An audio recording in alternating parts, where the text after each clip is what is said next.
Shit. Testing. Hello. Buck Nasty in the face to be. No. Hello. All right. Greeting Earthlings. All right. We are in there. That's there. She's there. Foreground.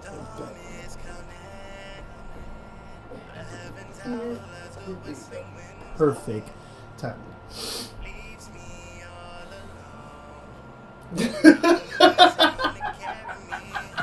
That's perfect. What is poppin', everybody? It's your boy, the Area 51 Geek Boy, and welcome to the Geekthots podcast. You know, the place where I give you a thought, not a thought, but a thought as well. You know what I'm saying? And today I have a special guest with me.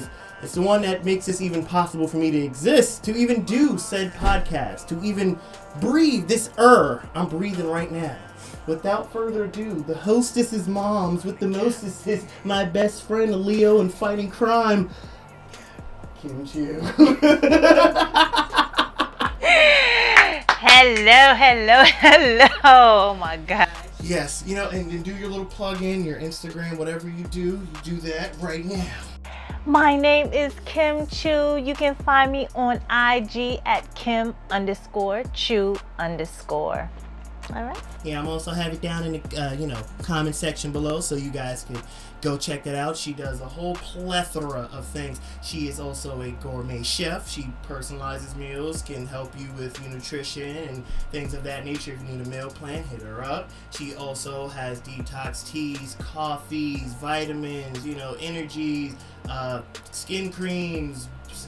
Not skin cream. Oh, that's the old company. New company's different shit. Hey, you're still selling wholesome things for, better Health and wellness. Health and wellness is extremely important, and I take that seriously. Yeah. And, she's always been taking that seriously ever since I was a kid. And, as kids go, you just be like, Mom, I don't want vegetables and I don't want to use lotion. Well, I didn't say I didn't want to use lotion. I just forgot. She would always tell me I look ashy and I just never put on shit. But that's but just good morning to y'all, everyone hearing this. It would be Wednesday, it would be March 31st. Yeah. No. Yeah. April 1st. No, Wednesday, March 31st. Wednesday, Yeah. March 31st. Yeah, this is pre-recorded, but hey, guys, if you're a one-man show, I can't give you live updates. Who do I look like to you? A celebrity? Kiss my ass. But yeah, so wake up, enjoy this podcast in your early morning, and we're going to be talking about a whole plethora of things. One to start with is mother. How do you feel about the climate right now of I won't say the world because we don't live in the world, but in the United States and everything that's going on? How do you feel the climate is with people? How do you view what's going on the past year? What's your thought on everything? What's your thoughts on everything? Well, of course, the start of 2020, that was a lot, having to be in lockdown with quarantine and COVID and all of that stuff. So that was a self-reflecting period, I think the world needed to slow down. I think people in general needed to be sat down and to sit still and to learn who you are as a person, and it's not what you do, because a lot of people get confused by what they do is who they are, and that's not true.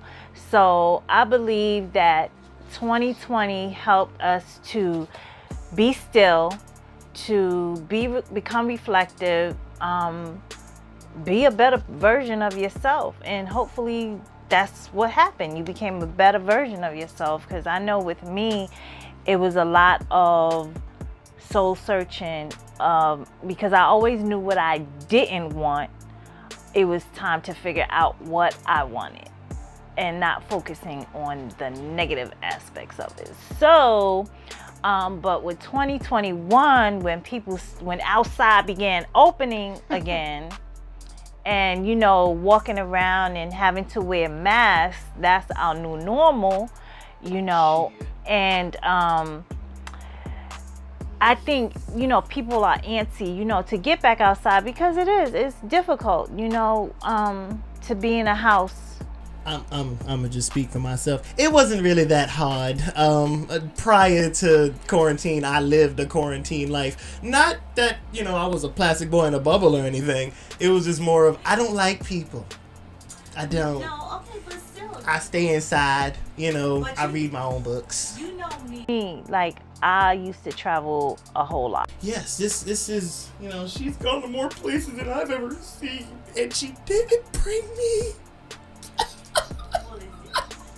It's different. Well, that's that whole. It's all right. She is the greatest ever. So don't worry. Jamaica, Africa, all of that shit's coming real soon. So, but I think with 2021, I don't know what it is. Just with the Black Lives Matter, we seen so much violence and. It was it was just in your face, not that it never existed, not because you didn't see it, it never existed, because it's always, me being afraid of your lives, because she used to get to a point, right? Because even before it got really bad in 2020, she would be calling me 2016, 2015, during that time period, and she would know where I'm at. I'm like, yeah, I'm with my friends. I'm with Tiana. I'm with Deezy. I'm with so and so. Be like, all right, I'm just making sure you're all right because I just saw something on the news. And I'd be like, yo, mom, I'm okay. But then it makes you feel bad because it's like, damn, that's what my mother got to worry about. That's what my parents got to worry about me, and that's not even. It's fucked up because they can't even just care about themselves. Like, yo, what if that happened to me outside? No, now she got to think about her oldest son, me, the youngest one, and they gotta think about your other family members extended who have kids. Like, yo, tell them to be careful. It's a sad thing where you can't just say, oh, my kid, even as an adult, I can't trust not even them, but just trust the world to keep them safe as an adult. Because as a kid, of course, you're gonna be worried about the child. They're a kid. They can't do everything by themselves. But as an adult, you should feel less inclined to feel pressure to have to worry about, oh, is my son doing okay? Is my daughter doing okay? Are they going to be fine? I hope they don't get hurt. But now, as an adult, I have to worry about it for myself, and then my mother still has to worry about it for me, which is not fair to her, and it's not fair to any parent that has to worry about their grown adult child's lives, not including their adolescent or, toddler or just, youth. You know what I mean? So it's sad that that's what we're going through, and then now it's at a heightened period. It's so sensitive, and then conversations can't be had regularly anymore because now you have to bite your tongue, watch what you say, make sure you're not coming at somebody because, oh, well, that seems, racist or sexist, or it becomes a whole thing where it's like, yo, we're all getting hurt. We all need unity regardless of what the fuck we're dealing with. All of us is still getting mistreated by somebody. And I think all the people that just are getting mistreated, period, just need to stand together and just stand against mistreatment. We need to stop having these separate fights because you're having these separate fights about mask, no mask, people sick, not sick, Mexicans in the country, no Mexicans in the country, Asians in the country, no Asians in the country, blacks this, black cops lives matter, which is even that's like a spit in the face of people because cops choose their profession. I didn't choose to be born half black, half Asian.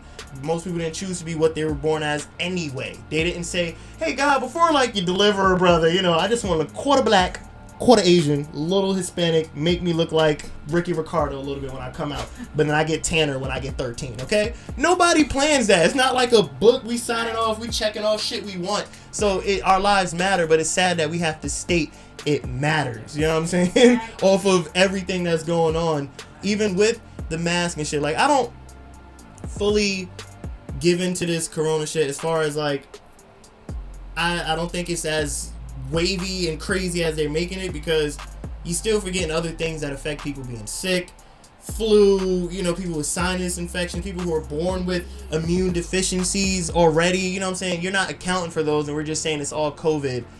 This flu season wasn't even talked about this year. Yeah, we've had cases of the flu. Nope, because everything that you're sick, you go to the hospital or it's COVID. It's okay, how much? And then you talk about masks. I wear my mask going to the store, going to Uber, and that's it. If I'm out and about in the street, I don't wear a mask because I want to breathe fresh air. But just do it on as far as keeping the peace. You don't gotta fight for everything. Y'all be going crazy. You Karens, y'all niggas be looking like y'all be really like watching I Am Legend when the motherfuckers be running and shit. Fuck, I would just be bugged out. It was like playing Nazi zombies in Call of Duty. I'd be bugged out. Swear to God, I watched a white lady sit on somebody's car so they couldn't park because she wanted her daughter to have the parking spot. She's like, no. She's like, you don't have your blinker on. My daughter's coming. She's like, I'm just waiting right here. And just like, shit, couldn't have been I. Couldn't have been I. That bitch would have been ran the fuck over. I would have parked on top of her. Went in the store, went grocery shopping, came back. Be like, oh, you still here? Shit. I'm gonna have to back out, so it's gonna hurt a little bit. I hope you're gonna be alright. You good? Alright. Alright, I'm out. Fuck is wrong with you? Y'all just, everyone is creating an issue about everything. Nobody can just say we have an issue and we respecting each other's issue. Now everything is, well, what about my problem? Right. Well, nigga, your problem technically is my problem because the people that's causing it is higher above all of us. From healthcare, from race relations to gays and civil rights and equality, women's rights. There's a hierarchy that's running why that's the pattern. So why you get mad at people that are either not empowered to do that, to fix it, and or not educated? Educate them, don't condemn them. You know what I'm saying? A lot, like my mom said, it was supposed to be a sit down moment. But even while sitting down, you motherfuckers couldn't sit down. Going to parties, you hear about cops breaking up events, you know, and people not wearing a mask, and then the cops is called because it's over 30 people in somebody's house. Like, granted, I'm not saying, hey, do what you want, because every human being has to die his or her own iniquity. You know what I mean? Whatever choices you make in life, it's yours. But it's when the moment is just like, sit down, just sit down. A lot of y'all been complaining about wanting to sit down for like 10 fucking years. Oh, I work all the time. I go to school, or I raise my kids, and I don't have a time to myself. Now they telling you, sit your ass down, have a moment, and you don't want to do it. What is wrong with you? And then on top of it, you have people murdering each other for tissue and Purell. What the hell is wrong with that you? was crazy. What is wrong with y'all? That was really, really crazy. And it's just, you know, I don't know, it's just the mindset of people. And now, like, with the Asian hate, you know. Oh my God. And it's like, it's crazy because I know my sons do worry because I do look a little bit more Asian, even though I am African American too, you know. And we only see the yellow side of things. Just saying. Hey, I'm black and Asian. I say what I want. I'm a mutt, all right? I'm mixed with the whole damn planet. Look it up. Google it. Do your research. But you know so crazy. Okay, because my sons, they do worry about me, and they call, you know, and they know I'm out and about and everything. And I have a good friend that I was friends with since elementary, and he was just like, you know, please be careful when you're out, you know, make sure you look down the block where you walk in and before you get in your car and stuff. Taser now, a stun gun. I've been had that, but you know, it's, but you know, it's weird too. It's like, it's the fact that she's now telling me that, of like, she notices it, because I don't know if y'all know this or not, but when it comes to my mother, I'll put this down. When it comes to my mother, I will knock all of you the fuck out, son. Say anything, have anything, any of you hateful bastards in the comments, say anything about my mom's Asianness. Go ahead, I will find where you live. I will Liam Neeson taking your shit. I have a special set of skills, and I will fuck you up. Period. Poo. Okay? So, but you know, and you know, I appreciate, you know, his concern, and you know, my son's concern and everything like that. But I was like taken aback because I'm black. Like, yo, and that's the problem. Yo, that is like the funniest shit ever, right? So you know how some Spanish people, like, when you tell them you part black, they be like, no, I'm Spanish, or I'm white, I'm European. I be like, bro, you are black. You are more tan than I am. You talk about you ain't black. Your nose is bigger than mine, but you ain't black. The fuck is going on? She swears up and down, son. I swear, up and down. She has a like reverse Michael Jackson problem. Like she sees herself black every day. Not even reverse Michael Jackson, reverse ruckus. She got the reverse ruckus. Like, she Asian in the face. All the evidence, contrary to her belief, points to her being Asian. But up and down is, I'm black. I don't know what you talking about. Like, that's so racist. Like, right. Like, what are you talking about? You're Blasian. I know it's been a thing, but We've been saying that since I existed and she existed. Blasians, okay? That's the community. Yeah, we're Blasian, and I get it, but I've always identified myself as being black. I really have. It's really not a problem because Yeah. I did too. I knew that I was part Korean. I knew that I was part Cuban at a part, but like most of my features just scream I'm a black dude. Curly hair, big lips, big nose, skin complexion. So it's like all I could was relate to that, and also that also goes through media as well because they didn't portray mixed people on TV. They didn't. When you saw a black family on TV, it's a black family. You see a white family on TV, it's a white family. Spanish family, George Lopez. It was just that wasn't a mixed family. That was a Spanish family.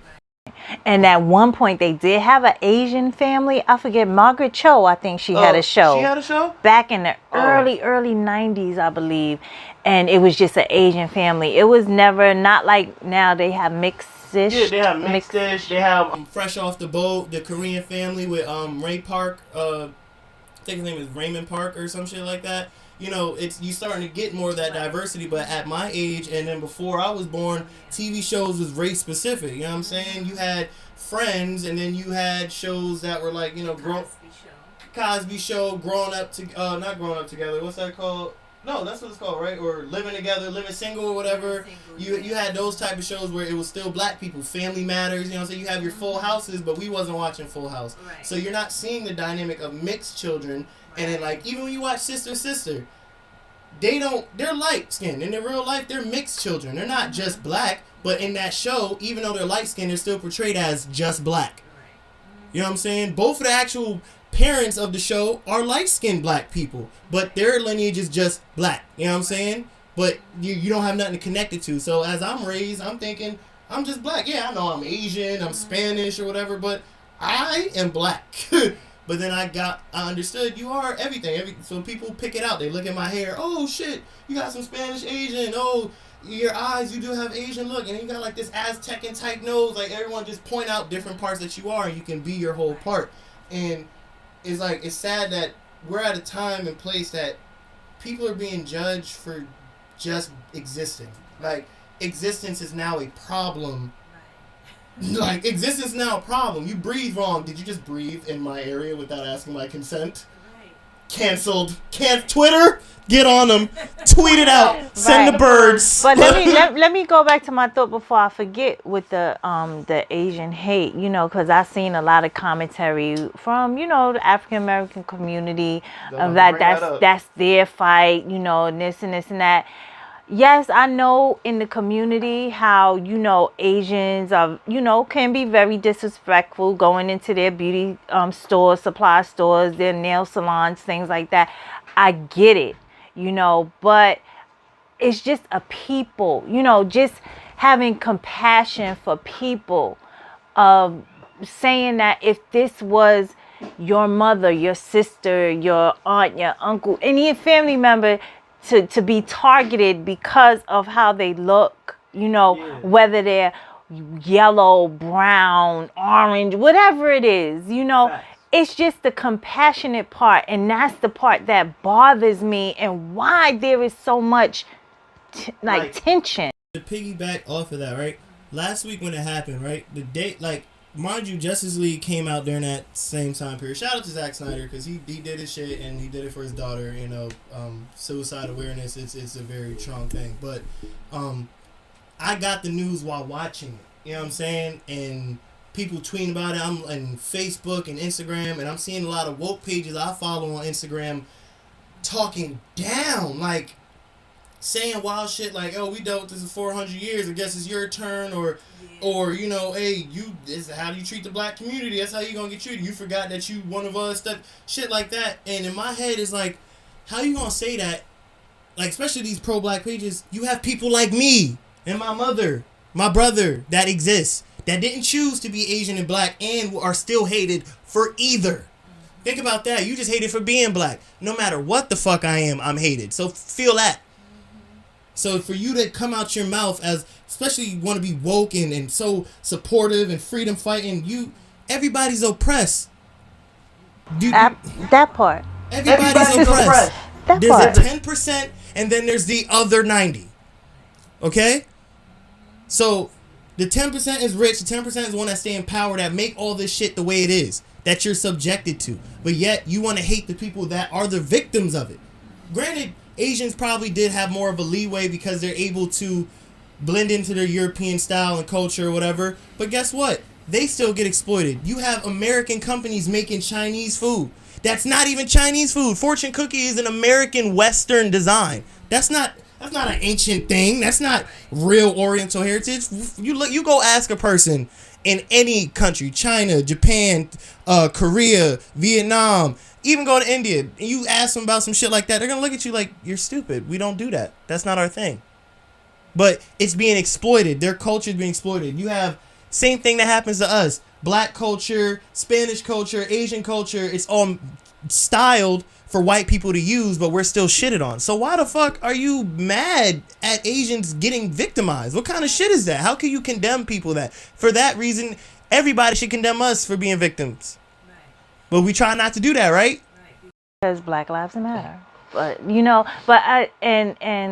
and that's the thing, it's just every life matters. Every life is important. But we're just saying because Black lives are targeted, the outcomes are never the same when they're targeted by the police. Yeah. That's what we're talking about. That's the specific, problem, that issue, that whole, George Floyd thing. But it just didn't happen. This has been happening for years. Like, for everything that's going on, and people keep. Just because you're late to something doesn't mean it's new. You know what I mean? Like, y'all late. You know what I'm saying? That's like your friend that come up to you 6 months after this song dropped. You're like, yo, did you hear this song with Lil Durk? Like, yes, nigga, you're late. Oh, but it's new to me. Yes, new to you. It's the same to us. It's been here. So when y'all are so, quick to be like, oh, this is fucked up. We got to change it, but you're not fixing the real problem.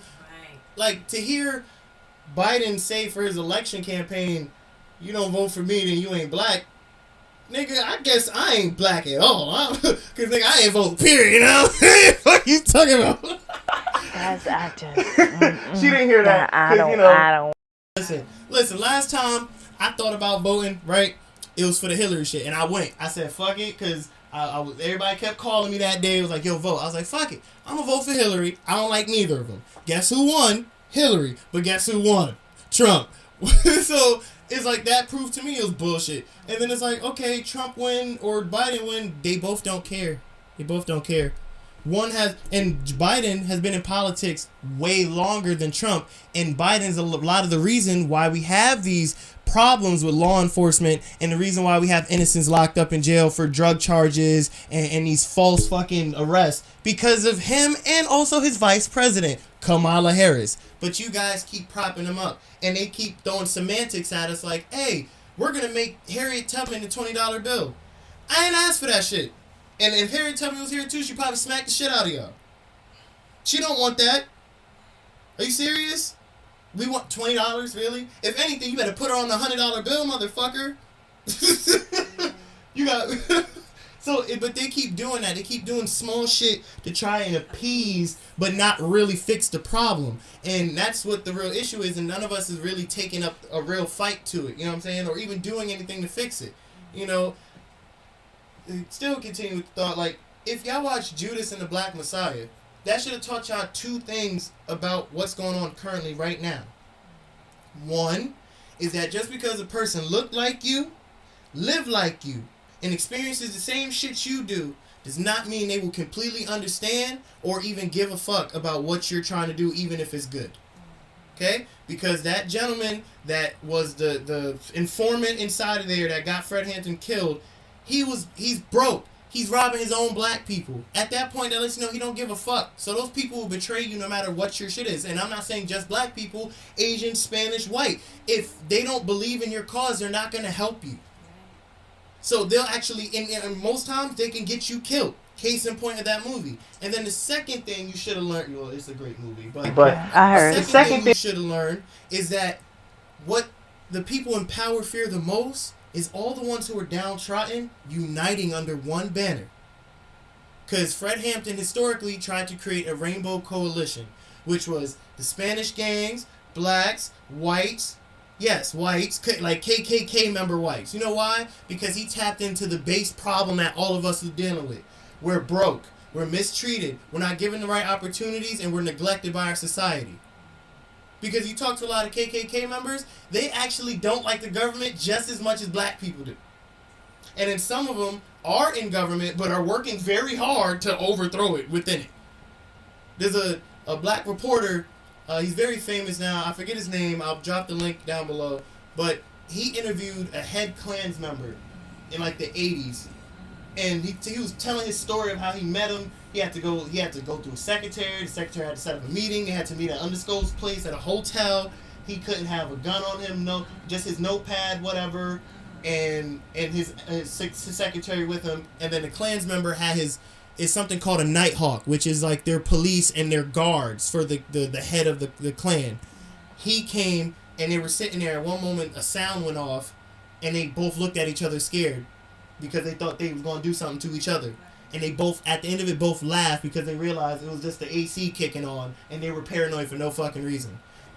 15 years later, that same Klans member denounced the Klan, returned his robes, and is actively helping black communities and trying to get other Klansmen to denounce. Because what happened is they built a friendship, because what it is, they realized no one knew anything about each other. You presumed. You think a black person's this way, you think a white person's this way, you think an Asian's this way, a Spanish person's that way. So he started learning what they believed in, what they thought, and why black people were how they were, and why we scared of each other. Eventually they formed a friendship. That black man was in that Klans member family's house while he was still a Klan member. He would invite the black dude to come to the Klans meetings, let him come and sit there for years until he denounced it. Because he realized it was that we didn't understand each other. And y'all don't want to understand each other, because most of y'all want to do is just believe in what y'all want to believe, that you're right and it is what it is and that's that. And that's okay to a point, because then that stops you from learning, which then you stop living. And so to see everybody fighting about everything, you don't get it. It's like, we are all subject to bullshit. Ask majority of the populace. We're either trying to struggle to pay bills, barely eating, trying to take care of our family, car problems, house problems, light bills, shit, bad shit going, family deaths, stress, cop run-ins. We're dealing with mad shit. We all deal with the same thing. We have more in common than our differences. Y'all think our differences is because of our music and clothes and how we look. Are you fucking... That's just a culture, our difference in culture. But we're still people that experience life. Life is the same.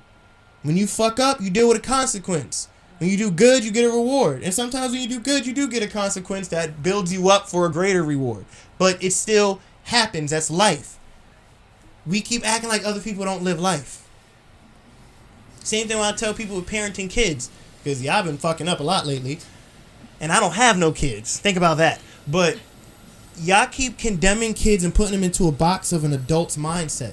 They're not worried about bills. They're not worried about being broke or homeless or starving or what bothered them at work or what bothered them with their coworker or family member. They don't know what the fuck that is. A kid only wants attention and wants to be, and not wants to be, already is free.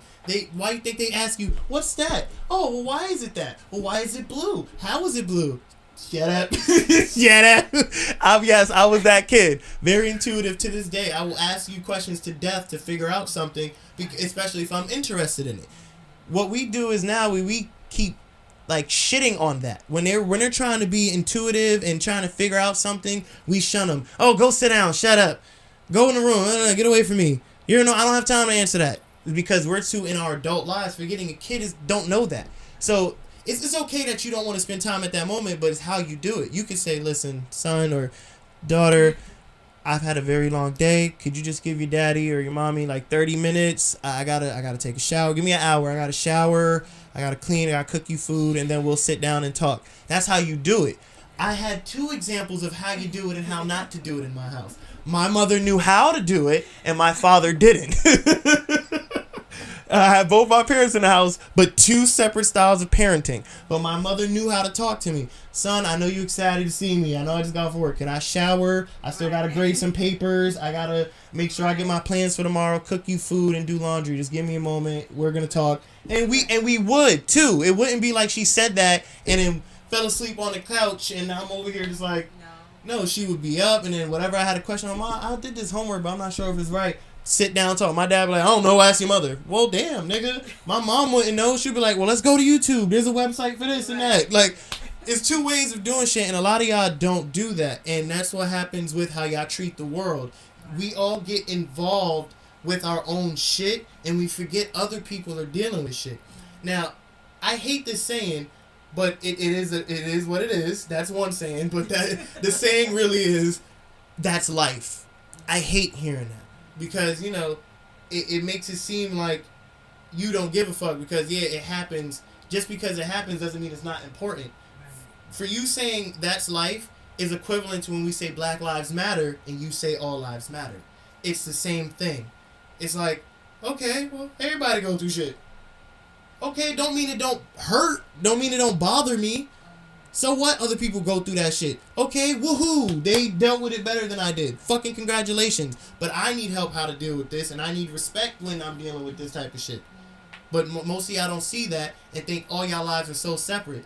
But then later in your lives, you realize, damn, I wish I had this person around, and I shouldn't have did that to this person and did that to this opportunity, because you realize it was actually fucking important. You needed them in your life. It fulfilled a part of your life.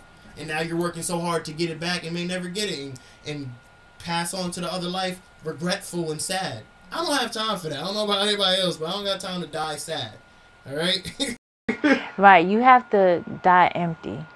Really, you can't be happy nor sad. You got to just be content. You have to die empty. You have to, and when I say that is because you have to, and I know these are cliches and stuff, but it's like you have to make sure that you are living the fullness of life so that when you die, you've lived it. You know what I'm saying? So now you can, there's no regrets. Like that, she's a author, a motivational speaker, Brene Brown, I think her name is Brene Brown. Yeah. And she talked about how she would interview older people like in their 80s, octogenarians in their 80s. And she said the number one thing that they talked about was having regret. Right. Yeah, that's I know what you're talking about. I think I read it. Because it's something, a call of courage, or the something. It's a documentary on Netflix. Yeah, and most adults. Yeah, like you ask people that are older in their 80s and on the tail end of their life, they mostly have regret because they're like, I should have. I love this person. I should have took this opportunity. Exactly. I should have went here. I should have told my mother I loved her this. Like you I don't want to die with that. Right. And Absolutely. So that's why it's like when you live life to the fullest, not dumb, not doing stupid stuff, it's not about that, but it's saying take those chances, take those, like, it's so funny. Just today when I was coming over here, I made a pit stop and I was walking into the store and this car drove by me and was like, and it's funny because I don't get that out here in Connecticut a lot because Connecticut people kind of different. I'm from New York, so it's like, what's up, ma? Hey, ma. That's another story. But this guy, he came, he rolled down his window. He was an older gentleman. He was just like, you're so beautiful.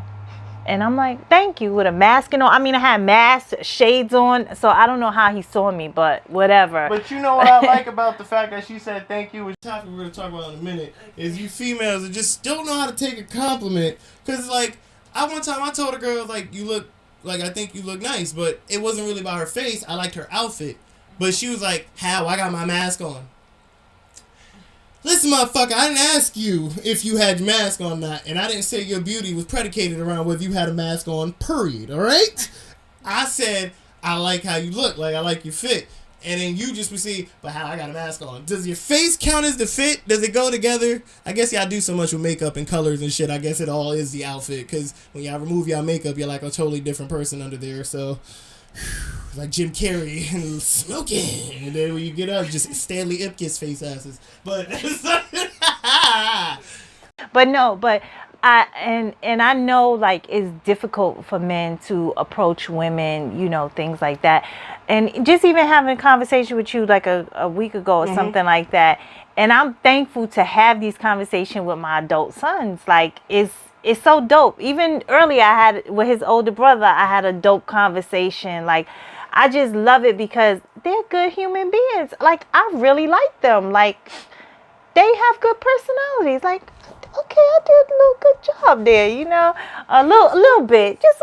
You gotta save that for when I get my Grammy or something or my Oscar. You gotta relax. Like, that's not for YouTube. Dramatics always. Yeah, I want my Oscar, damn it. Right. But no, it's just like It's just having the ability to go out and do all that you want to do, like, you know, with his music, you know, and this is, I'm gonna take it back, like Take him back. back like, in time. when he was younger. Okay, his older brother, they're 5 years apart. Yes. His older brother and his personalities are on separate ends of the spectrum. Yeah, right? I'm outgoing, Yes.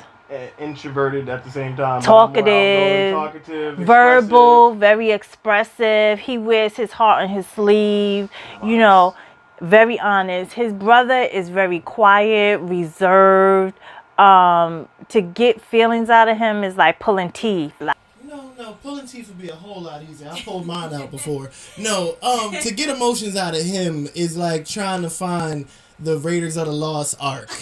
It's like you gotta find a key first, but then before you find that key, you gotta find the map that leads to the key, but then the key unlocks another map to a different place, to another map on the wall to where it's at. But even when you get there, you may get the object, but if you open it, you might die. So it's like you might not want to go look for the ark. You know what I mean? That's what it's like. don't do that. Don't talk about son number one like that. Don't do that. Son number one. Listen, I'm just saying. He'll tell you himself. He did not with that emotional shit. Right, he do. He don't do. like that mushy shit. Right, he don't. He tell me all the time. He be like, "Ma, stop with the Like, mushy." I'll be like, yo, I love you, bro. Be like, all right, yeah, I love you too, man. All right. Like, damn. Tough it up. Do some bad shit. Push it down. Right, but no. So their personalities were very different, you know, and so my oldest son is like me, like J-Ho. He really is like me, very calm, introverted, quiet, you know, not really talkative, you know, not very expressive. So when he came along, yeah, I was a whole lot. I was a hell of a lot. I was a handful. Yeah, he was a handful. But you know what? But I was a good handful. I had too much energy that no human being to this day at my current age cannot match. and because I wasn't used to it, and I had to really sit down one day and be like, he's not his brother. He's a whole separate human being. And I have to accept him for who he is. So if he wanted to, while we walking down the street, bust out in song and dance, oh man. What? Grocery shopping used to be a whole musical for me. It was like West Side Story. I want to just go to America. I want to go to America. that's the thing too. That's the other side of me as well. You know what I'm saying? Like that part of me is in him as well. You know, so I think if my path didn't go the way it was, I probably would have been on Broadway performing and things like that. When I say, all you have to do, right, is just picture him like them 80s leggings with the warm-ups and like that sweater that's cut but it's really long with a headband and just, she's a maniac, oh no. Like, that's Flash Dance, you know. Oh, what's her other one? Fame! I wanna live forever! I wanna learn how to fly! That's her right there, all day. I was Coco. I was. In my mind, I was Coco. I was. Like, if y'all don't know what that was a reference to, look for the original Fame series. Not the remake. Not the remake, the original. Yeah, so that's like in the Fame. 80s. I think 87, 86, something like that. With Debbie Allen, you know. The classics. Right, the classics. So, But I had to accept that he's a whole different person and he's not the same. And I said, I have to respect who he is as an individual and let him be and let him grow and let him, I didn't want him to be confined to sit down, be quiet, because he wasn't like that. Like, Yeah, I mean, I've learned it over time through fear. That's the flip. That's that flip side of that coin. Right. See, this is wholesome grace, love, care, sunshines, and butterflies. The other side of that coin is darkness, despair, Dark Knight Rises, Batman type shit. Ra's al Ghul, League of Assassins. For some reason, I have to be the heir of the Demon Head. I don't know why. I just had to be him so bad. And that's another thing too. But surmising that whole thought of how the world is going, it's like a lot of this shit starts at home. Like, but also it starts with yourself as well, because me and her and my older brother, we talk a lot about breaking generational curses. You know what I'm saying? So, like, ever since a kid, like when I was like 10 and me and my father would conflict a lot, she'd tell you, I would say to her, I'm never going to be my father. I don't want to be my father. I'm not going to be a dad like that. I'm going to be a better father. And then even like that, it's like, I don't want to be my dad, period, as a person. Like, I don't want to be like that. I don't want to not have friends. I don't want to push them away because I don't trust anybody and I'm always paranoid. Because, you are your parents. A lot of you are. The reason why you act the way you do is not even just your parents, but your ancestry. You know what I'm saying? Some of y'all have an irrational fear of shit. It's not because you have a fear of shit. It's either something happened to you or someone in your family line had that shit happen, and that's a trauma to your genetic makeup. So, like, some people... Yeah, it's pathology. So a lot of people don't like snakes because their grandfather got bit by a snake, but they didn't know that. They just don't like snakes. But then they ask around and be like, yeah, well, your grandfather got bit. He almost died. It was a very shocking experience for him, but he's good. And it's shit like that. So even what you do, your children's life end up being parallel. You know what I'm saying? I talk to my father a lot now. We have a better relationship than we had when I was growing up. Still a little rocky, but we're working on shit. But when I share my life experiences, I don't talk to him about my life. Because every time I would, it wasn't like he took an interest. It wasn't like something he was excited for to hear. He'd be like, all right, what I got to do to me? Because a lot of my shit is emotional. I'm like, Dad, this shit made me feel cool. I was hanging with my friend. Well, you really don't need friends to make you feel happy, but I feel happy for you. Like, okay, thanks, Dad. Thank you so fucking much. But, we talk now, and a lot of our shit is parallel. We're oddly the same experiences, around the same age, going to the same places, doing the same things. And it's like, I don't know, and to be honest, keep it a stack, I don't know a lot about my father, but what he has told me, what my mother has told me, and then what I hear through the cracks of the neighborhood of where he's from. And it's hard because now you have all these pictures that you have to try to combine together to make it make sense of the person in front of you. And before, I would denounce a lot of the shit that I didn't like to hear or I was afraid to hear. But then when I started seeing more, it started to make sense. It's like, well, that's why my dad acts like that with certain shit. Oh, that's why he don't play with money. That's why he don't play with lying. That's why he don't play with hitting and all that shit. Okay, I get it. Not an excuse of how you treat me, but I do get it now. You know what I'm saying? And a lot of us don't take the time to understand. You know what I'm saying? That we impose our life on other people, and even not just our kids. When you around somebody, when you live with somebody, when you friends with somebody, even think about people that go to college, that go to dorm rooms. Y'all, I swear to God, you know how many dorm stories? I haven't never had a dorm roommate like it's college wise. Like, I never had to go through that part of college. But everyone I hear hates their roommates. They hate their dorm because it's always something. This dude bring mad people over, touching his shit, taking his shit. Like, it causes a person to condition themselves. Because think about it, you around someone 7 days a week, six months out of the year. That's a lot of habits you got to deal with, and sometimes you might pick it up. You might now hate this certain type of person when you go out. So when you see that type of person before, it wouldn't bother you as much. But now, since you've lived with it, dealt with it, it ticks you off like a time bomb. It's like someone just shot the fucking grenade instead of pulled the pin. Like, before you could pull the pin, possibly put the pin back in. No, somebody just shot the grenade and said, "Fuck!" Like, explosion. Like, that's it. And that's why I tell y'all, like, this whole world right now, we going through that. Because our societal parents set that shit up. You know what I'm saying? The people that lead us, the people that we've made our idols, our leaders, the people we followed and believed in their causes and didn't believe in their causes, that they were our parents of this shit. When you talk about forefathers, our forefathers were the parents that they set they shit up, fucked our shit up. But we're continuing with it just because we keep saying that's life or that's normal. And that's why I hate when I tell them about shit, they be like, well, that's normal, that's just life. Okay, so if every day everybody keep getting their ass whooped randomly in the street, just getting knocked out, just because it's normal doesn't make it okay? Should you have to get punched in your face every fucking day for no reason? Just because it's normal? No. So stop saying, oh, that's life, that's normal, it is what it is. No. Put your fucking foot down and change the narrative. Most of y'all want, and another problem is most of y'all want other people to do it for you. You don't want to do it. But I think we've become conditioned because, you know, we feel like if we're not struggling, we're not making it happen. Like, old team, no sleep, hustle harder, this, that, you know, super women, especially black women. You know, we go through a lot and we do it in silence. You know, the hurts, everything, because we just feel like we can never take our cape off.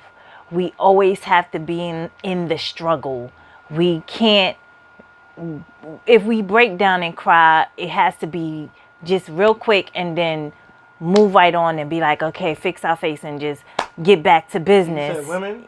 Well, men too. Yeah, but no, I'm just asking. Yeah, I'm sitting here to women, but because we everybody are technically too, everybody, yeah, but it's weird women are carrying the load. You know, even though you're from a 2-parent household, it was a lot of stuff behind the scenes. But don't get it twisted. Like, I know the fact that, because I know that even though I have both my parents in the house, my mother was doing a lot of the lifting. Like for a majority of my life, she did most of the work, most of the filing the papers, filing the taxes, paying the bills, paying for cars, and not to say his father didn't do anything. Not to say that either, but it's more of like, you know, to make the story short, he was provided all the time. He got hurt at work.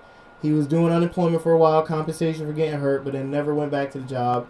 And he stopped working, period. Like, he would do odd jobs here and there, but then not really do that and just try to work on his basketball program, which is not a problem, but it was no effort to help the whole picture of the house. You know what I'm saying? Like, dishes, garbage, you know, cooking dinner, you know, like, it's just weird shit like that, to where my mother was literally everybody in the house. She's paying the bills, she's going to school as an adult, getting her master's, going to work, and full time and work, and basically doing another job at home, which is parenting and making sure everything's okay. Being a wife and a mother, so it's like it's a lot going on with that, and I'm not saying that there isn't women like that out there. You know what I'm saying? And that's the thing that it shouldn't be, because that's, people don't understand even too with relationships. It's not supposed to be one does all and one does the other. It's balance. You're both supposed to do the shit. Yeah, as individuals, I don't understand men that think that women should just cook and clean for them, because, nigga, can't you cook and clean for yourself? What was you doing before you had a wife? Before y'all moved in together to have kids? What were you doing for yourself? Right. Was you always waiting for somebody to cook for you? Did you order out every day? Right. Did you have a tailor and a maid for you? Right. No, you did the shit by your fucking self. So to hold a person and pigeonhole a person to that standard of anything, whether that's a girl thinking a guy should be the one doing that and pampering her, or vice versa, no, y'all do it equally and for each other. And I just think it was a lot of his ideologies, but we're not going to get into all of that. But it's just a lot of... It's another Dr. Phil episode. I'm hoping to get us on to get some more clout and some money. You know what I'm saying? We're going to milk the shit out of it, too. How about that? No. I can't see. I cannot see. But, you know, it's just a lot of those ideologies. But to go back to my point of, you know, just having to do all of those things and suffer in silence and think that was normal. Because even though I was going through all of that, you know, before the divorce, going through all of those things and being unhappy and miserable, it was just my new normal. See what I mean? Like, and that's the thing too. I noticed me and we were talking about it a lot. Is like after a certain point, she would stop arguing. Like she just stopped. Like it wouldn't be a conversation. Before I used to hear them argue, and then after a while, just no more arguments. She wouldn't say shit. She'd let him rant for 35 minutes to an hour, screaming, yelling, and she'd be crying, but she won't say shit. He'll be like, "Why are you crying? Talk to me." She won't say shit because she mentally checked out already. Like, you're not going to get it, so I'm not going to keep talking about it. This is my norm now. I'm going to realize even if I say anything, you're not going to get it. And if I don't say anything, you're still going to be pissed. So it don't matter. I'm going to just chill. It was no change. And it's not saying it's right, but that's, again, what it said. It became her norm. And that's a fucked up thing for you to be your normal. Is for you to work every day, deal with people mistreating you, overstepping you at work, dealing with these kids' emotions, going to school, dealing with your teacher and your classmates, then dealing with your kids' issues if they're dealing with anything in school, their homework, dealing with the bills of the house, dealing with the rules and the cleaning of the house, and this other person who's supposed to be your partner in crime to this shit, being you're their enabler because they're mooching off of you basically now and expecting you to do shit. Oh, can you fix this for my website? Can you email these people for me? Nigga, I don't gotta talk to them, you do. But because that's her norm now, she's not saying anything. My favorite song by Michael Jackson post-death is Slave to the Rhythm. It's like, it literally states her life to a T. He's, what he said, he's like, she's a slave to the rhythm, a slave to the rhythm of love, love, love. He said, what I'm trying to remember what he said. He said, she said, she works so hard at the crack of dawn, she quickly cooks his food. She can't take too long, can't be too late. The kids must get to school. She danced on her pride in fear of her life. She danced to the beat of her own. That shit is, every time I hear it, I just think of you. Like, I just think of you because it says your life perfectly. Because there was a line in there where he was like, she's talking to the boss and saying, I gotta get home and I can't be late. Like, I gotta quickly cook my husband's food before 9. Like, and it just reminded me of like, yo, my mom really was like that. Like, she would have to stay late for work, but my father's like, yo, you gotta help me do this for the thing. We're supposed to go do this. Like, but yeah, my job. Yeah, well, you gotta tell them you gotta leave or something. And I'm like, nigga, how you gonna tell her she gotta leave from her job that's providing for the house that you need the money for, nigga? Not just her, you, because you're not working. It was pretty wild, and I just, like he said, I checked out mentally long before I left. You know, and that's the sad part. And I felt like I didn't have the courage to leave, you know, because I wanted to break that curse of not having a father figure in children's life. I grew up without my dad. You know, he was there but wasn't there. He was around but wasn't around, that type of thing. And I didn't want my kids to be without their dad. So I thought I was doing something by staying. But I see how it has affected them. And just talking to them as adults, you know, with J-Ho, he was more like, I'm never getting married. I ain't having no kids. I ain't thinking about all of that. You know, Amir was like, I can't wait to get married. I can't wait to have kids because I don't want to be like my father, you know. And just to hear those two broad viewpoints. Because there's also a third sibling whose viewpoint we don't have because he's stuck in the Matrix. Like, he has not been red pilled yet. I'm trying to red pill this nigga, but I think he just need to hit a blunt or two, and he might just come to my side. He might start losing weight. He might start taking a bath more. I mean, no, it's like this is transparent. You know, my son here, son number 2. He's not gonna pull no punches. This is just real life stuff. This is what we deal with. You know, I got married very young at 22. Was in the marriage for 22 years. You know, I was a parent and guess what? I'm 25, y'all. Right. So she's been married most of my life. They didn't get divorced till I was like 21, 22. It's going on 4 years. Yeah. It's going in October. Yeah, and I was at that point. I was actually, when they were divorced, I moved. That was of 2017. Yep. 2017. Moved out. We got divorced in 2017 or 2016. 2017.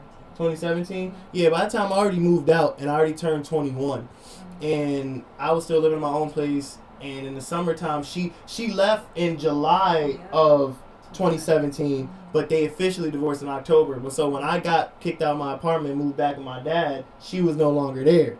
But like in that time period, that's think about that. She was in a marriage for the majority of my life, and majority of my life I viewed the bullshit. Like I got to see the bullshit firsthand. There's times when I was a kid, I don't know if you remember, but I remember when we first moved there, like y'all was arguing. This is like when the house was not even really done at all. Y'all was arguing. This is when I had the X-Men toys or whatever. I mean, it still ain't done, but this is when X-Men 1 first came out. But I was playing with the motorcycle. So you're like, why do I remember shit like that? And y'all arguing in what's now the bedroom, but the door was closed, and I was like, yo, y'all okay? And you was crying, and he was like, no, it's okay, and you was like, it's okay, and y'all distracted me by telling me to keep playing with the toys in front of the bed while y'all talking, and I'm like as I got older to understand what that was like, yo, y'all was actually arguing, you've been unhappy, you know what I'm saying? It wasn't like it didn't happen when my brother got kicked out. It didn't happen when I turned 14 and my father was more on my ass. She was already unhappy prior to all of that shit happening. She just dealt with it for the greater good of raising the kids and just giving us a chance. Like, you know what I'm saying? Which is a great sacrifice. But I tell her all the time, I even said in the song, you could have really left. I would have never been mad at you. You could have took us. I would have never been fucking mad at all. But no, that was The whole thing too. Yeah, he was. Because of them being sons. My father may be black, but he do have a white mentality when it comes to this family shit. Because I swear to God, he seemed like the type who's like, I'll kill you, I'll kill the kids, I'll burn the fucking house down, and I'll do it myself. Because he was not. I remember one time we was talking about that. He's like, you can leave my fucking sons here though. Yeah. Like you can move, but my sons are staying here. He threatened me with that all the time, and I'm an involved parent. Like, look at you, man. I would have got more with. I don't know. I probably would have got away with murder living with him, to be honest. Because he wasn't even paying attention to me. That's why Doobie Doo wanted to stay. You know what I'm saying? Because I'm not even going. That's a whole other story. I'm gonna tell a story about my life. I'm gonna do animation soon and tell life stories. But yeah. So but I stayed, you know, for a long time because, you know, and that's why I don't recommend him getting married so young. I'm on a quest to find a wife this year or by the end of next year, and to have a child by when I'm 27 or 28. She keeps telling me to wait, but I don't know about a child, but this world is getting too fucked up for me to wait, because soon there might not even be such thing as girl or boys anymore. Everybody probably gonna be fucking robots or they hand, and I'm not gonna have a chance at a normal life. Like, I want a normal life, and shit is getting so abnormal right now. What's normal? What is normal? Shit, things that make sense. Things don't make sense anymore. That's the problem. That's not normal. I'm used to shit making sense, alright? And I mean, that's the thing. It's just, you know, I just want him to just really identify with being himself, you know, have that space of knowing all the things and experience all the things that you are interested in, because right now you don't have to think about another person, how they're feeling, what their thoughts are, interjecting, and, you know, because you do want to be with somebody that's compatible with you, but also kind of on the opposite, so that they can push you to a different level. Because and I think that was the issue too, because I know we just went into a whole nother realm. But you know what? This is what this podcast is for. This podcast is not a podcast for one train of thought type of shit. All of this is about everything, you know what I'm saying? So we were just talking about the world, and that's what we're talking about. Because parenting is fucked up this past 20, shit, to be honest, the past couple decades, y'all parents have been fucked up. The government been fucked up. The hoods has been fucked up. Medicare been fucked up. How people get treated has been fucked up. So this is a good shit to have conversations like this, and I encourage more people to have conversations like this. And I think it's just so dope, because I always tell people it is so dope to have adult children. Like, I've been parenting for so long. I've been a parent for so long, and to see my kids how they are now as adults, like, and I told my oldest son this earlier, we were on the phone, And I told him, and which I'm going to tell you too, that I want to share with you, is that I don't want my life to be, oh, I don't know mom. You know what I mean? I don't know who she is. I only know her as mom. You know? And I don't want that, because like I only know my mom as my mom. And then all her thoughts and ideas, and like what were her dreams and aspirations before she became a parent? What was her life like in Korea? I don't know any. I don't know any and I don't of know that. that either, and that's You know? my grandmother. So that's why I never identified with the Korean culture. I mean, she never taught us Korean language. I know how it sounds because she was speaking to her friends, and we would hear the Korean story. It? No. That's weird. You would think from hearing it all the time you would at least understand Yeah, it, not no. speak it. She never taught us, but then I found out later on, after she passed, that it was because of my father. He didn't want us to learn Korean. So that's why she never taught us. See generational curses. Her father is imposing his will on her mother to where she missed out on a part of her life, which in a weird way was also a curse I dealt with, because my father pushed his family and her family away to where I couldn't identify or connect with none of my history, from my Spanish grandfather to my Korean grandmother. So I couldn't hold on to either heritages. So that's why I also was one of the people who's like, I'm black. But me, since I got older, I've actually studied and looked into shit and experienced it. I can say I love those cultures, those are me, because I can't really relate. But yeah, so it's beautiful. Right. So that's what. No, let me go back to what I told J-Ho earlier, that if y'all have questions about how I was as a person before I was a mom, what my mom, and I do share a lot because I'm transparent, because I don't want to die and you see pictures in a box and don't know who it is. Exactly. I want y'all, well, now it's going to be digital form, but I'm just saying, I want y'all to say, oh, this is mom, this is when she did this, and I remember when, and she told me when she was a kid, she did this. That's why I share stories with y'all. But if y'all have a question, I want y'all to ask, because I'm completely, honest, and I'm transparent, because that's important. Like, I don't know my mother outside of her being my mother. And that goes into like the world of saying, like, when I say understanding people, is that a lot of us are so selfish that sometimes, like, that's why, even though I do talk a lot, but when I talk about meaningful shit. You know what I'm saying? Like, I'll joke with you for a little bit, but most of the time my conversations go into a whole plethora of shit. Like, you talk on the phone with her, I'll start from talking about how my day was to talking about the universe, talking about how the world should be set up, banks should be set up, a whole bunch of shit. So, but what we forget is we're not transparent with ourselves. We're not honest with ourselves. A lot of us live a lie constantly every day to fit someone else's image or idea of us. So we're not honest with ourselves. So we get upset when people don't know how to treat us, because you're not showing your true self. So they only know how to treat what you showed them. Right. So you showed them this type of person can treat you like this, but really you wanted to be treated the whole total opposite. But you didn't take the actions to do so. And then it's also, if we were honest with each other, you wouldn't have these problems. Like, if you were honest with yourself and understood that, other people deal with problems, I can't think my problems are more than someone else's. They might feel the same, but I could tell them about my problem. If they can't help, I gotta understand. Mostly I don't do that, because you think because someone's your friend, your family, your girlfriend, your husband, your boyfriend, whatever, your soldier, general, commander-in-chief, whatever you people you have in your corner, you think they're wholly obligated. They're obligated out of loyalty if they could do it. You know what I'm saying? If that's your relationship. If they can do it, they can do it. Don't be mad if they can't. And if a person you find out is ingenuine when they say they can't do something for you, or they say they can do something but don't do it, stop dealing with those people. And stop getting upset when you keep letting those people around. I have a friend where she complained about her ex, and I told her, I was like, yo, leave her. Just leave. She's back with her, but she keeps swearing up and down to me, no, I'm not going to fall for none of that, da-da-da. You're back with them, so it sounds like you just fell for it already. So, like, it's... But now you can't... But I don't get mad. I don't say nothing about it. I don't comment about her relationship, because you know what now? All the consequences, all the shit that happens to you afterwards is because of your actions. I did my part. That's another thing you have to learn, is just do your part.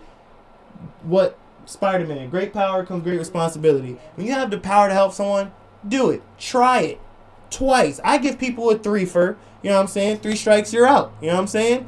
And if you don't listen to it or don't take the advice, I don't say shit about the topic no more. I don't care. And I'm going to tell you to your face when you bring it up and be like, listen, I don't feel comfortable talking about this no more because I keep giving you advice and you don't listen, you know, and I'm just going to keep telling you the same shit and you're not going to do it. So I don't want to keep bothering you with this shit and it's going to bother me. But no one does that. No one is honest. You know what I'm saying? Because that's another thing. When I talk to people about my problems, before I say, yo, I'm going through this, I'm like, yo, are you in a good mental space? Yes. Are you in a good place? Are you at home? Are you by yourself? Are you with people? Is another time? Right. Are you emotionally stable? Because I got to tell you some shit that's kind of heavy right now for me, and I don't want you to not be okay with it. Yes. Because then now you're fucking up that person's day, because now you bringing on shit they don't want to deal with. They're not even dealing with it. A lot of people do that, and you don't realize, like, the load you are putting on that other person. And that's why, and I'm glad we transitioning into this, because mental health matters. You know, really, sometimes the stuff that you have to unload cannot be done to a friend, to a family member. You really have to go see a licensed therapist, because it's above your friend's pay grade to deal with the shit. Sometimes some of y'all be coming to me about shit, like some of my friends, and I'm like, yo, it's above me now. It's above me and Jesus, because Jesus tried to tell you something too, and you didn't even pay attention to that sign. So apparently you need to talk to someone else, right? That's more qualified, right? in their pay grade. Like, so for real, yeah. It's weird because a lot of us too, we come from, and it's a snowball effect though. You know, it comes from, we don't express ourselves all the time. You know what I'm saying? We come from a society or a social construct where we're not allowed to express ourselves. So you're used to holding shit in. So when now as you're an adult, you feel like you want to express something, but you don't know how to express it, or you used to express it, and now people tell you it's wrong how you express it. You don't do it. Now anxiety builds up. Now you're storing shit in, and so now it's a demon you deal with. And then so now when you tell it to people, it's not just like you tell them from one moment you were dealing with it. Right. It's you're talking. built up. You're talking with all those moments in your voice. You're not talking about, yo, today this girl cut me off on the highway. Nah, you're talking with, man, my friend stole my cookies when I was in 3rd grade. My mama never picked me up from school. Right. I got fired last year. I dropped out last week. Everything is building up because you don't talk about it. So now when you talk about it to people, they're overwhelmed because it's like, nigga, I didn't know all this shit was going on and I didn't know what to say to you, bro. I'm sorry. I don't know what to say. What do you want me to say? Are you okay? Do you want a hug? Like, you just... So you end up getting those people that don't know how to talk to you when you're stressed and choose not to tell you anything. You get the people that are your enablers that tell you what you want to hear. Then you got the people that are your honest friends that are constructive with their criticism. And then you have the people that are dickheads with it, that they're being helpful, but they're overzealous and they're not respectful of your feelings. So that's when you see who those people are, you go to the one that is helpful. Stop going to the front telling you what you want to hear. Stop going to the person that don't care, because that person don't care, period. So don't go to them with anything. I need help with rent. I need help with food. Don't come from shit. Like, don't talk to them for nothing. You have the person that's overzealous. What you do is you nip that shit in the bud at that moment. Be like, yo, I respect what you're saying, but have fucking respect for how you're talking to me about my situation. This shit bothers me. Like, don't talk to me anyway. Fend for yourself. And if that don't work, get rid of that person too. But who you keep around is, you do keep around the person that tells you the truth, and you keep maybe 1 or 2 that keep you around for what you want to hear. Because it's not for all the time. You don't want that all the time. But sometimes you need that. Because I also ask a person when they're coming to me when they're sad, I ask them, do you want me to be honest, or do you want to be comforted right now? Right. Like, do you want me to tell you what you want to hear? Oh, everything's going to be fine. You're going to be great. Or do you want me to tell you, yo, you got to get off your ass. You got to stop fucking with these people. You got to stop doing this shit. Or do you just want me to be silent? Because sometimes silence works too. Sometimes you just want to talk and you want to cry and you just want a person to hear it and not say anything. Right. You just want to have an outlet. Somebody, like, you don't want somebody to resolve your issue. You just want it to be known that there is an issue. I'm not okay. Because some people, they really can't even just say I'm not okay. Because it's hard, because Think about it. Let's put it in a black man's standpoint, and let's put it black people in general, and especially in the urban neighborhoods and cultures. If a black male was to say like, "Yo, man, I'm not feeling okay today. I don't really feel right. I feel kind of down." Every single one of them niggas is gonna clown you. I don't care. They could be your best friend. They could have whooped the bully's ass for you and everything. But they're gonna roast you for saying, "Yo, I feel sad." You're like, man, stop being such a biggity bitch. Get off the bench. Come play dodgeball with us, pussy. What are you doing? What are you crying about? But Alicia didn't be my girlfriend. I asked her third period. Man, fuck her, man. Let's play dodgeball. You complaining, nigga. We have to play Nintendo when we get home. Shut up. Fuck. And you be like, damn, like, I feel bad. I can't even say I feel bad for something like that. So then, even when you get older, it's dealing with your parents. Going to your parents about shit. I used to tell my dad about bullies, and word to me, he would tell me the truth, but sometimes he was the overzealous one trying to help you. So I'd be like, yo, Dad, I don't like how this dude is talking to me. He's bullying me, this, that, and the third. And he'll be like, yo, what you need to do is stop being a bitch and just tell them what's up. Smack them in their shit. Da-da-da. But like, Dad, you don't understand. I'm in school with white people. I'm black. That student is white. I'm going to jail. Not juvie, jail. Grown man, booty warrior, jail. Like, and I don't want to go there. And he'd be like, man, I don't know what you're talking about. Then stop being soft. Then stop being so emotional, caring about what people think. Be like, all right, so I can't even tell my father. Then I tell my mom. She tells me the same thing, defend myself, but then also just get away from or tell somebody. But then I try all of them, it don't work. And then even if you tell people in school, they're like, well, you just got to deal with it. Or that's just kids being kids, all that type of shit. You know what I mean? So we keep being in a society where we can't express ourselves. Think about it. A black person can't even say Black Lives Matter without one of you motherfuckers saying blue lives or all lives matter. We're not saying our lives matter more than yours. We're not saying that our matters way better than yours. We're just saying it matters. And Michael Shea said it the best. He's a comedian that's on SNL. He said, we're just fighting. He said, gays and women are fighting for equal rights. Blacks are just fighting for civil rights. Nothing else. Just the right to be civil. Can we be civil? Not even equal rights. Think about how fucked up that is. As black people, to go back to that, is we're fighting for civil rights while others are fighting for equal. You know what I'm saying? And in the black neighborhood, mental health is not really cared about. You know what I'm saying? And we deal with the most trauma. No neighborhood has to see a 10-year-old get shot in the street by a black person in the neighborhood or a fucking cop. Right. But we see it. It's on the news. We see it. Whole families with their cousins and sisters and brothers on a t-shirt and shit talking about RIP. We're walking past fucked up neighborhoods that look destroyed, and then you have these little memorials and flags and flowers of people who got killed or ran over here or some shit, or drug addicts. That's trauma. So and you don't realize because even when you're growing up, you think, well, Nick, I swear to God, you hear comedians talk about it. It's like, yeah, we had a neighborhood crackhead. No kid should know that you had a crackhead at 10 years old in your street, and you shouldn't have been interacting with that motherfucker.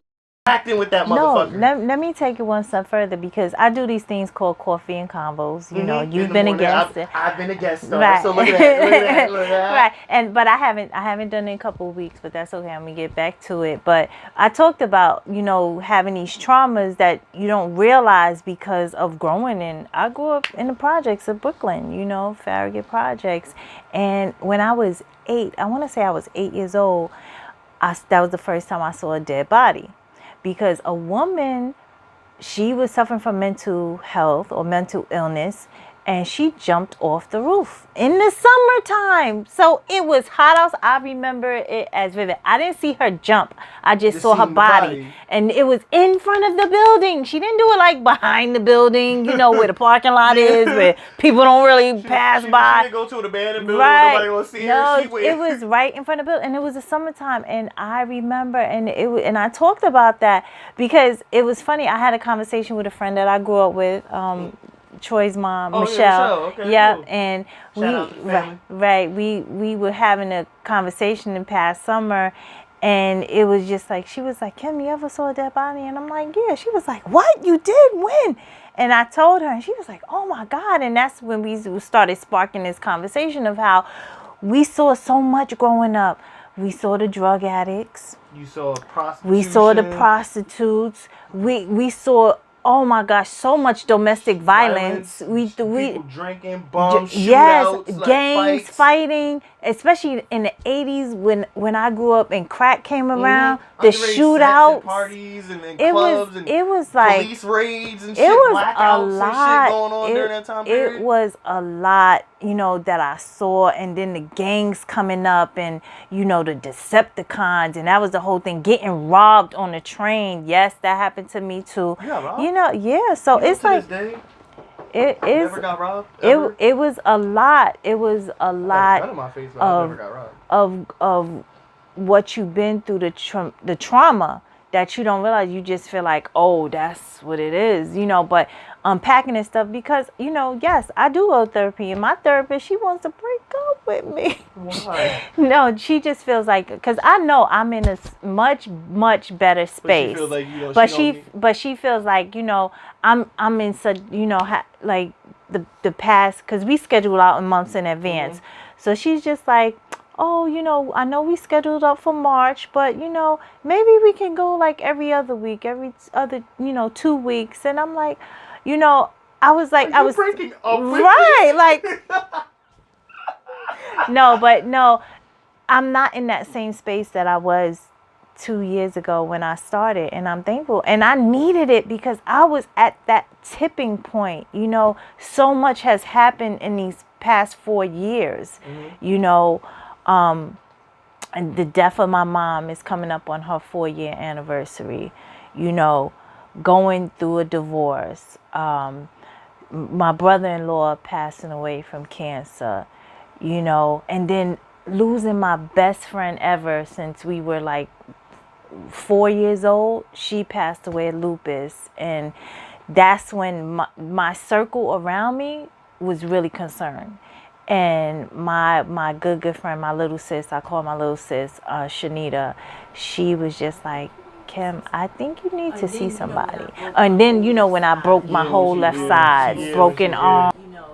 There was a point where I was so worried about her because she was like it was like she was made of glass or some shit. Like she just couldn't go anywhere without breaking some shit. Ankle, a toe, elbow, a kneecap. What the fuck? It was bad. So all of that in the past, between 2017, 2019, it was just like stacks and stacks and stacks. And I was at a breaking point, and I was so like, something's got to give, and I was ready to lose it all. I promise you, like that point. And then in 2019, I had another moment like that where it was like I was ready to check out, and I'm thankful that I had people around me to say, Kim, don't, think about your boys. Find out what is your why. Think about your boys. You have so much talent. You have so much greatness in you. You need to, start pursuing those things. Don't worry about nobody else. Like, just it's okay. It's okay to feel that way, but it's not okay to like want to end it all. You know what I'm saying? It's never really worth it. To piggyback off that too, is like she knows I actually attempted suicide 4 times in my life at 4 different stages. Not gonna get fully into what I did each time, but every time there was a voice in the back of my head. This is why I'm really so spiritual, and I'll tell anybody to life, like, I walk with actual angels. Like I walk with something great, because a voice literally kept telling me in my head, you can't die now. You're not done yet. I have more for you to do. That's the same thing it said every time. That's why it's so ingrained in my head, and I say it to this day. It gives me shivers talking about it right now. So it's that idea is like, life gets us to a point where we, especially if we're not allowed to normally express it how we're supposed to, it gets too much where we feel like the escape is an out, which is death, and that's not a good thing. You know what I'm saying? But it's crazy how I mentioned Zack Snyder. It kind of goes full circle, because his daughter was dealing with that mental health, emotions, and she killed herself, and that's why he stepped off the project of Justice League. That's why we even have this big Snyderverse and all these hashtags and tweets in the hero community, sharing it. But it's like he dedicated that movie for his daughter. that you know, you heard it got released, you know, and in the movie there's actually a sign for is it ASMG or it's the anti-suicide, it's like a ASP or whatever.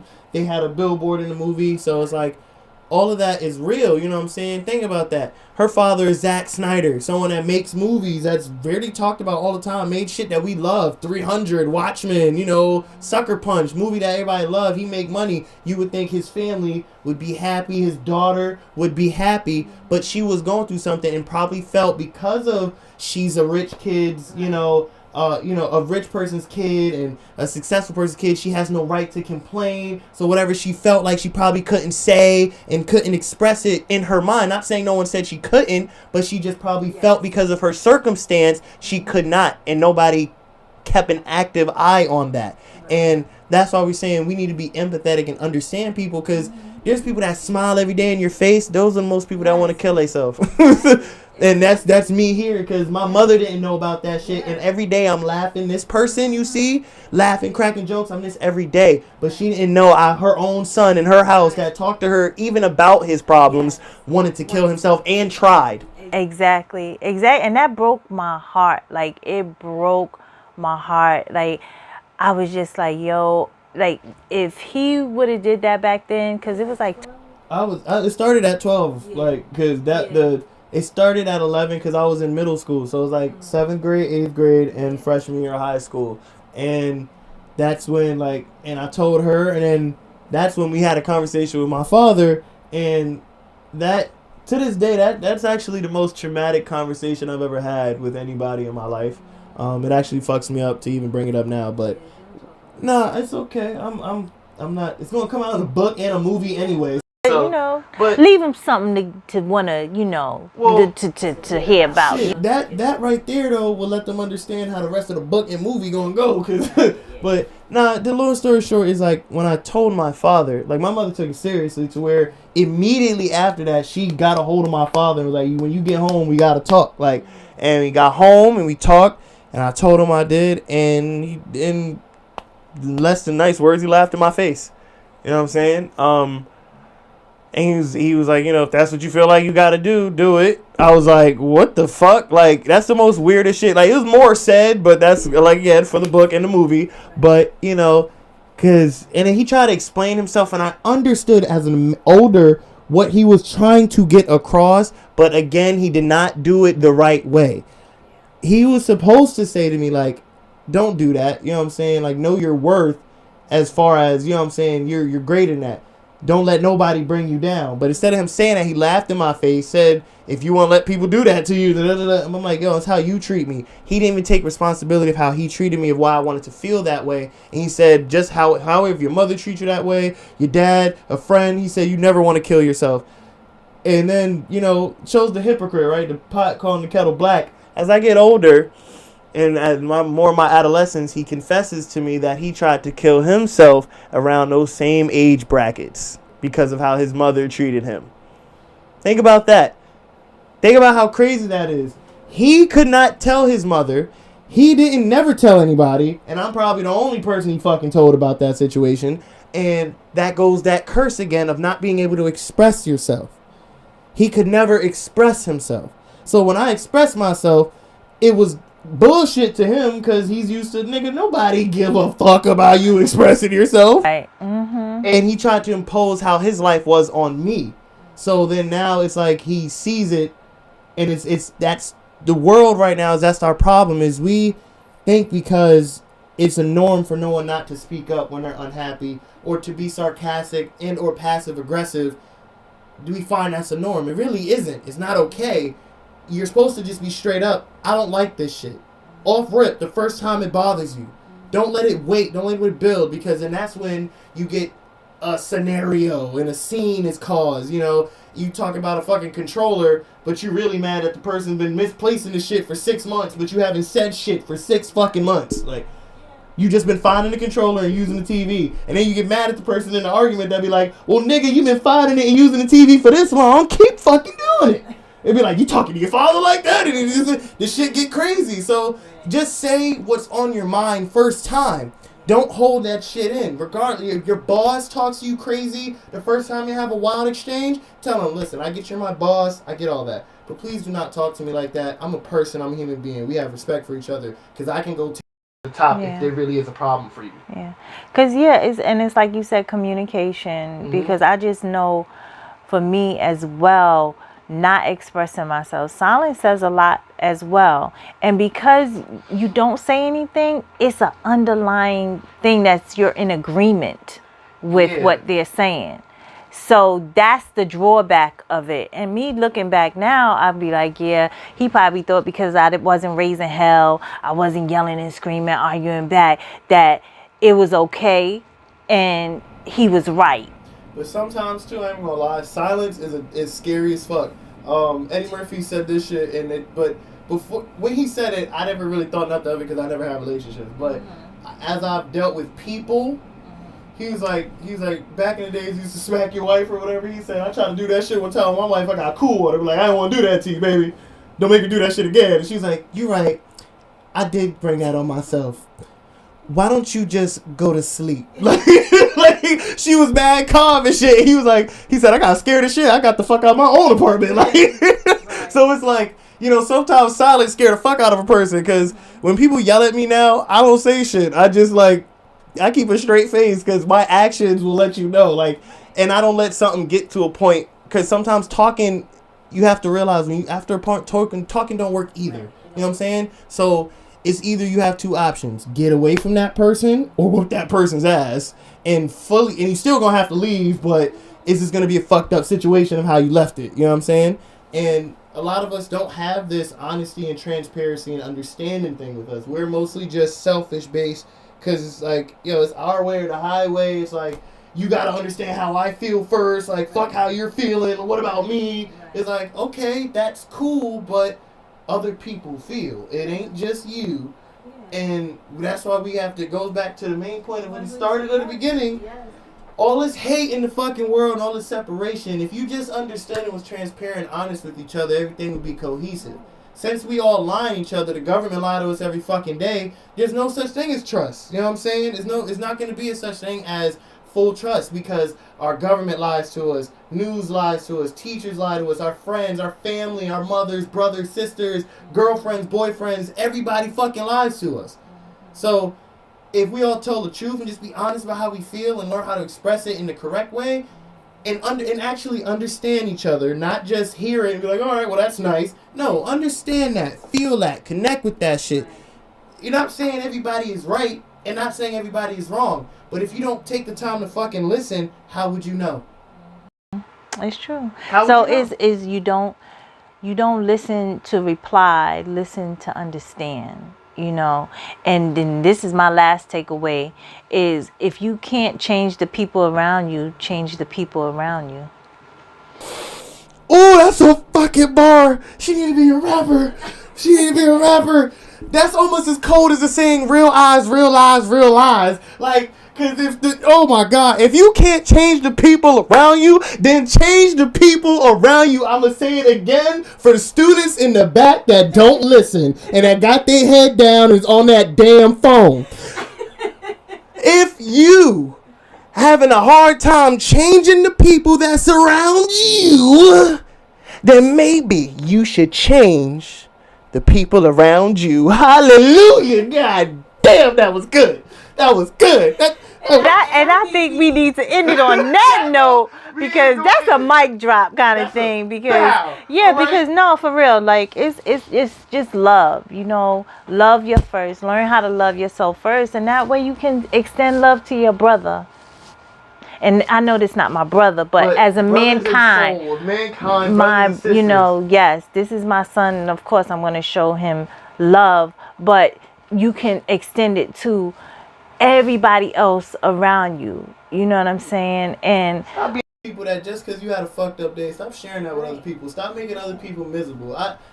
Anybody will tell you around you, including my mother, I could have a fucked up day, but I'm always nice to her. I make her laugh. Whoever I'm around, I'm making you laugh. I'm making you think. I'm treating you with respect, and I'm not imposing my day. Even when I get worked up telling you about my day, I always take myself back, and I say, yo, I'm sorry, my bad. It's just really stressful. Like, but how's your day going? I change the shit for me. Like, I try to make you feel better even though I'm feeling like shit. Because it's not your job to really make me feel better. No. And it's also not my job to fuck up your life. Right. Just with my shit. Yeah, because listen, energy is transferred. It's not... energy is transferred. Science, bitches. So it's like you can't... Like, if I would have came in here, like, with a... messed up attitude, even if I would have called him, he would have caught on to it away. I know my mother is off, she's sad, she's tired, she's happy, or I actually know that with a lot of people because I'm just good with that. But also, like, and then when I do get into my little spaces of, you know, being in my emotions and stuff, and I try not to, but I stay away from the people I love. And it's not because I don't love them anymore. It's just I don't want to transfer that negativity of what I'm feeling onto them because it's not fair. It's not. That's why I have a therapist. Exactly. They get paid to listen to problems. I don't. God damn it. It's above his pay. It's above me now and Jesus because you can't pay Jesus no matter how much they make you in the church. Listen, red pills.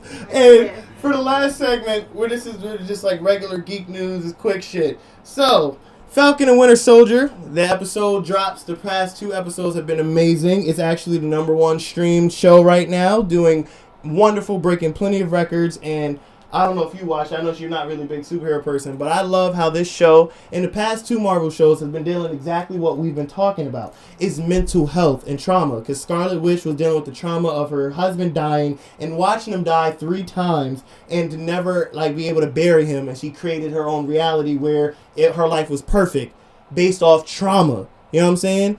Bucky and Falcon. Bucky was the Winter Soldier. He was traumatized and brainwashed and used as a weapon for over 90 years. And then also he remembers everyone he's ever killed, but he's never had he was the backseat driver to it. It was just like he was in a theater killing people and watching him kill people. So now that he got his mind back, he has to deal with making amends. He befriended an old man that he killed his son when he was a Winter Soldier. But the reason why he's befriending the man is to tell him to reconcile, but he can't do it because it breaks him on the inside. Sam Wilson is a black man that gets past the Captain America shield.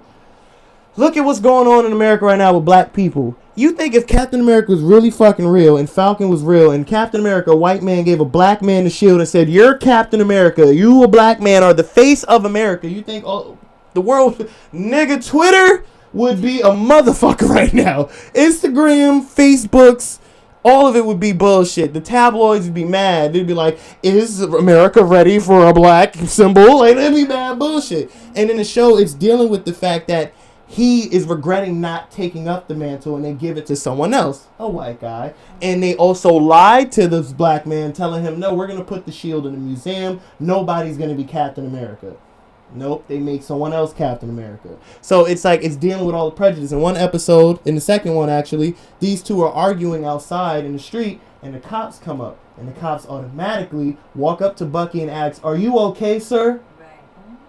And then they're like, "Oh, you don't know who that is?" And they whisper, "It's the Falcon." And that shows you a black person can never just be treated with respect if we don't have a fucking title or moniker behind our name. He's a superhero. Relax.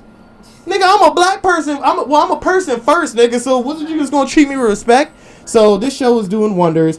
If you haven't seen it, it airs every Friday. Actually, I think at 3 a.m. on Disney Plus. Go subscribe.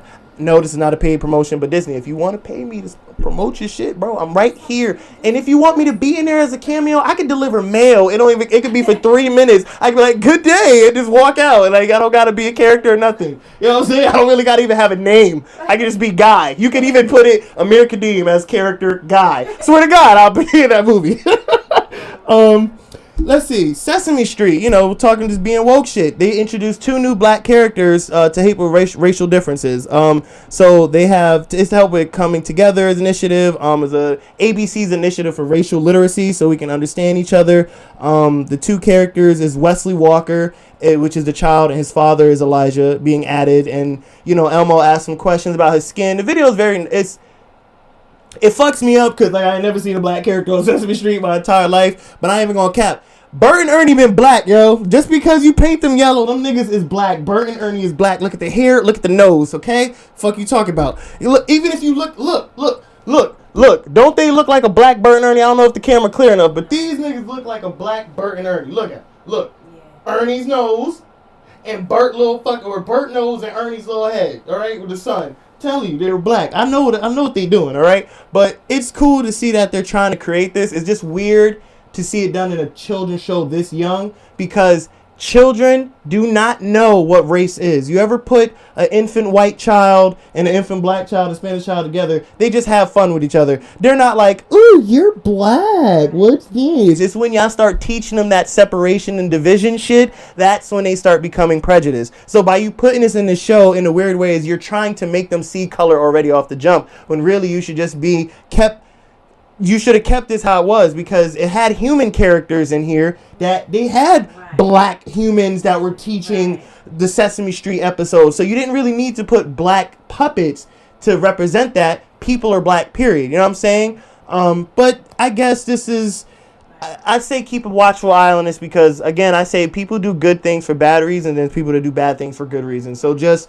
pay attention to which one is which. And that's why I roll my eyes, because, you know, it's like, why do we have to do this in 2021? What, like, why? You know, all the things of, you know, when our forefathers, like my grandparents, you know, especially coming from the South, they had to fight this, you know, racial equality, and we're still dealing with this, like, and it's sad and ridiculous.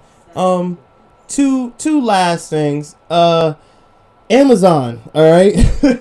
Documents. I don't know if y'all heard about this, but like their workers being overworked and undercompensated, and truck drivers like peeing in bottles and not being able to make breaks because they're trying to reach deadlines and quotas for deliveries. And I'm sorry for Amazon, because y'all about to deliver some shit to me this week. So, bruh, from me personally, whoever you are delivering my shit, take that break, my nigga. Take that. I'll give you extra $20 if you call me if you outside for that break. I got you. But documents show that Amazon is aware of drivers peeing in bottles to ensure on-time deliveries, despite the company's mass denial that they've been doing.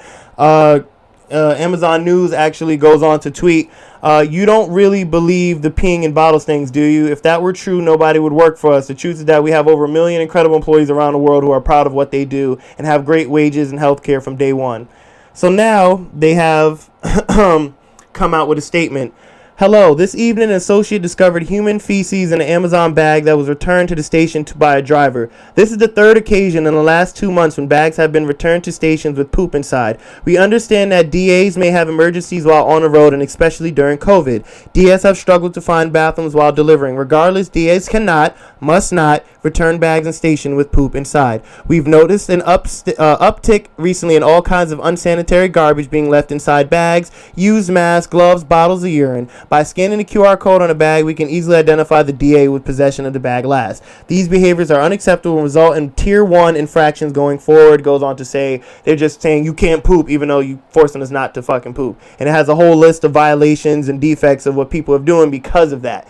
My reaction to that is, this is the shit I'll be talking about, period. The people that run the world and got that 10%, that Jeff Bezos and his company is part of the 10% that make money off of what us buying and being consumers. We can demand what we demand. See, if y'all stop buying and the workers stop working, that nigga don't got a company. But y'all will never stop buying and niggas will never stop working, because the system they set up is for you to do both. To make money so you can buy and also pay rent so you can work to keep paying rent. But, and the last one is, for the potheads. Baltimore will stop prosecuting drug possessions and other low-level offenses. So Baltimore will stop doing that. Thank God. That's very good, because those are part of the problems we're dealing with people 16 going to jail for 25, 35 years for having a bag of weed. Like, relax, nigga. Relax, all right?